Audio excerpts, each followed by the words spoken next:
Dave, you said that you worked at Cleetus's Freedom Factory before it was Cleetus's or the Freedom Factory. Yeah, it was the Soda Speedway. Yeah. The Soda Speedway. So what was it like before him? Was it like a happening place, or is it? It was. I mean, all those places. I mean, back then, I moved to Florida when I was 10, and we moved to Bradenton, which is right down the street from there. But that's in Mayaca. And Mayaca was just like, middle of nowhere, like just total swamp woods. Now it's super developed. But yeah, me and my buddy worked there almost for like a year, and it was just a normal, just like racetrack. And they do like all the school bus figure eights and stuff like that, which are awesome. Or they tow a trailer. Have you seen that? School bus figure eights. Yeah, what is that? Yeah. So they open up the track so you can do a figure eight down the middle, down the center, and like dudes will just get an old bus and rig it up good enough to race, and then they do the figure eight. So there's an intersection. Like that's like, I don't know if that's everywhere, but each other. Yeah, it's been a big thing in Florida since I was a kid, and you just like people will T-bone each other. So if you have the balls to like chicken somebody and make it through, that's how you win the race. But otherwise, school bus, lock up the brakes. They will T-bone each other and just like demolish the school. They also buses. have a trailer race. They do trailer races, like a boat on a trailer. Anything on a trailer, like a Ford Explorer hauling. You can pull a camper, you can pull a boat. We went to one not too long ago, and I love Florida. A dude didn't even have the trailer. I think he gave the trailer to his buddy so he could race, and he just strapped the boat to the back of his car and ripped the boat. On the concrete, Yeah, so the boat's like drifting around corners in front of him, and like fiberglass going everywhere and smashing. Like, it was awesome. Yeah. So, it was sick.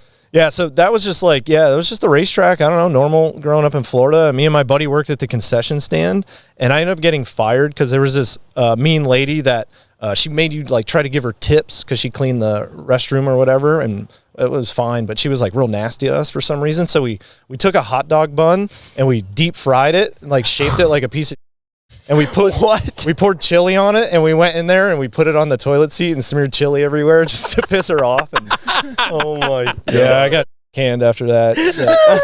Yeah. But and then I guess it closed down, financially, I guess. It didn't make it. And then I saw online that he bought it, and now he's turned into. So they were just doing weird there before Cleetus took over. Yeah. I mean, that was normal for here, but yeah. Dave was like, hey, did you see that Cleetus bought that thing? And I was like, yeah. He goes, I used to work there when I was a kid. I was like, no way. Yeah, it's sick. I'm glad he did it, but now he's having issues because developers have now encroached closer to that land, and now they're telling him he has to move because it's too loud. And I think I think he had like a whole thing on it. I didn't follow it too closely, but he like had to go to the courthouse in Bradenton to plead his case. I guess over 1,000 people to show up. Got tons of people to show up, and it seemed like the councilman was like, "This sucks. Like, I'm so sorry. Unfortunately, the legislation's already there, but we're gonna work with you to like make sure this doesn't happen anymore." Because that's what's happening to like even the event spaces we use is just like that's what'll happen. People will move in here from other places that are trying to get away from the way of life that they didn't like, and then they kind of like start imposing your life back into the way they're trying to get away from. And you're like, yeah, what are you doing? Like it's like a vicious cycle, but it's a problem for. It's kind of weird because it seems like the overall population isn't increasing very much right now, but the population going to rural areas is really increasing. Yeah. Like Fort Wayne, yes. Idaho, Moving. During the pandemic, which is 40 minutes away from us, is where Will lives. Yeah. It was the number one like inflation of real estate prices in the entire country. Our little city next to our little town was number one for like the amount of people moving there and how much that made and it's based on percentages. So like, if there's only 40,000 people, then 44,000 people is a big percentage. Yeah. But it's just crazy the way that it all works out. And like, there are these like rowdy events and racetracks and like things that is just so part of the American lifestyle and the American dream. Like, like if you get a Corvette, you could take it around a racetrack, like that's the American dream. Yep. And it's like, I just hope that we don't get to a point where you just can't do that. I know. You can't light a BMX ramp on fire. Do you want to live in a world that you can't light a BMX ramp on fire? No, everyone's just worried about safety, and it's like, that's fine. If they want to worry about safety, that's on them. But That's what I mean. Yeah, like just let the people who don't worry about safety do I what know. they want to do. I know. We're It's pretty like- extreme, though. We have talked about how street racing should be legal on the podcast before. Well, yes.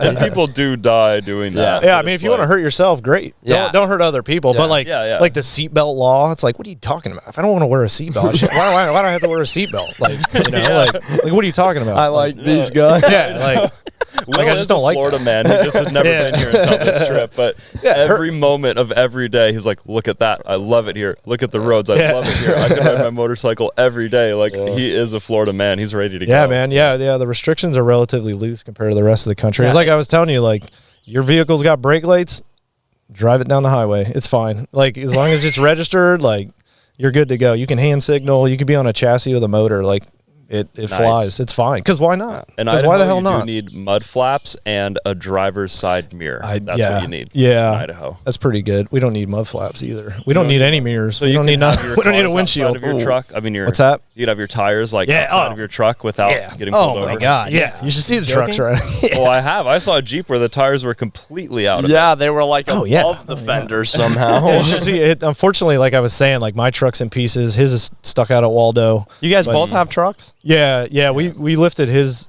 Tacoma. We put it on 44s. Yeah, and they definitely stick out of the fenders. Like by, Oh my god. by like yeah. a foot each. Yeah. And you never get pulled over like driving on the road. No, hell no. Dude, nobody. That is awesome. No, No. absolutely not. Yeah. No, and even the cops are like down for that Yeah. shit. You know. You drove your Toyota truck all the way to the I did. Rubicon? Yeah, these past couple months. I think it was like 6 months Did ago. you do the whole thing? Did the whole thing. Yeah, I've been working on my truck. You know, just piecing it together forever, and then yeah. Let it's them like- know what you have. I have a 1982 Toyota pickup.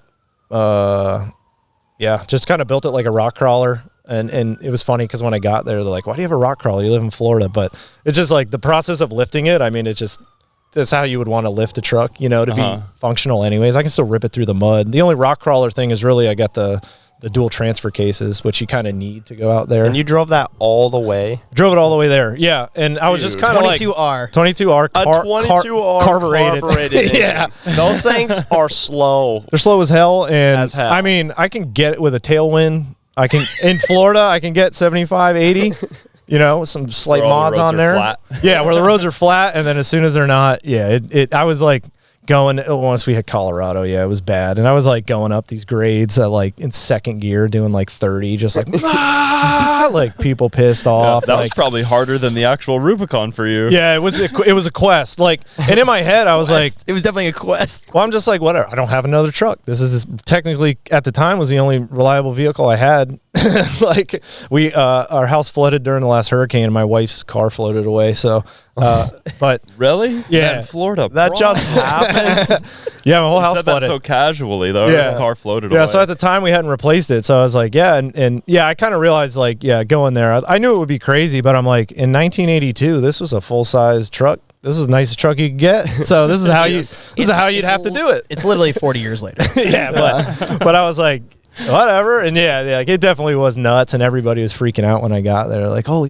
And I was like, I don't know. This is my only truck I have. Like, how did you The guys only way, get here? yeah, they got like nice trucks. You And drove stuff, it. You drove it all the way there. Did the Rubicon. Drove it all the way back. No problems at all. But Yeah. then he'll drive from his house to my Yeah, house and, like, an something's wrong. hour, and then he's like, Yeah, it's "Oh like- my god, I think I'm getting Yeah. knocking noise." Yeah, this, yeah. da, da, da. But somehow you drive it 3,000 miles, Yeah. no issues whatsoever. You drive Yeah. 1 hour if there's major issues. You Made it- dropped into a half pipe with that thing, right? I did, yeah. No Forgot about way. that. Yeah. Yeah. He rolled in on a 6-foot quarter pipe. That is Yeah. awesome. Yeah.